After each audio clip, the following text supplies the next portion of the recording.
സർക്കാരിന് തിരിച്ചടി. കോളേജ് പ്രിൻസിപ്പൽമാരുടെ നിയമനം മരവിപ്പിച്ച് അഡ്മിനിസ്ട്രേറ്റീവ് ട്രിബ്യൂണൽ. സംസ്ഥാനത്തെ സർക്കാർ ആർട്സ് ആൻഡ് സയൻസ് കോളേജുകളിലെ പ്രിൻസിപ്പൽ നിയമനം Kerala administrative tribunal division bench മരവിപ്പിച്ചു. മാനദണ്ഡങ്ങൾ പാലിക്കാതെയും UGC ചട്ടങ്ങൾ ലംഘിച്ചും പ്രിൻസിപ്പൽമാരെ നിയമിച്ചുവെന്ന പരാതിയിലാണ് justice PV Asha, member K Pradeep Kumar എന്നിവർ ഉൾപ്പെട്ട ബെഞ്ചിന്റെ ഉത്തരവ്. 2022 സെർച്ച് കമ്മിറ്റി UGC ചട്ടങ്ങൾ അനുസരിച്ച് തിരഞ്ഞെടുത്ത 110 അപേക്ഷകരിൽ 36 പേർക്ക് മാത്രമാണ് നിയമനം നൽകിയത്. പിന്നീട് ബാക്കിയുള്ളവർ ട്രൈബ്യൂണലിനെ സമീപിച്ചപ്പോൾ കുറച്ചുപേരെ കൂടി നിയമിച്ചു. ഇതിനിടെ ഇഷ്ടക്കാരെ തിരികെ കയറ്റാൻ UGC ചട്ടങ്ങൾ ലഘൂകരിച്ച് സെർച്ച് കമ്മിറ്റിയെ കൊണ്ട് ചിലരെ തിരഞ്ഞെടുത്തുവെന്നാണ് പരാതി.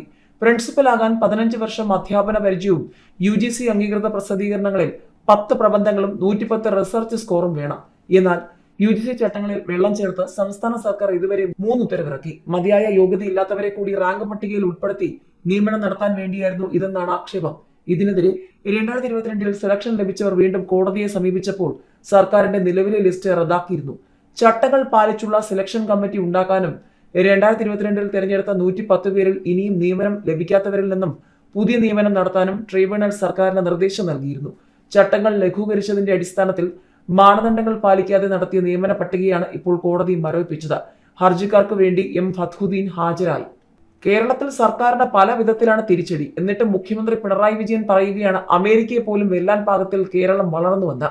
അബുദാബിയിൽ കേരളപ്പിറവിയുടെ 70ാം വാർഷികത്തിലാണ് മലയാളോത്സവത്തിലാണ് പിണറായിയുടെ വാക്കുകൾ. കേരളത്തിൽ വൻ നിക്ഷേപം നടത്താൻ വിവിധ ഗൾഫ് രാജ്യങ്ങൾ സന്നദ്ധത പ്രകടിപ്പിച്ചിട്ടുണ്ടെന്നും പല രംഗങ്ങളിലും 1-ാം നമ്പറാണെന്നും അമേരിക്കയെ പോലും വെല്ലാൻ പാകത്തിൽ കേരളം വളർന്നു എന്നൊക്കെയാണ് മുഖ്യമന്ത്രി പറയുന്നത്.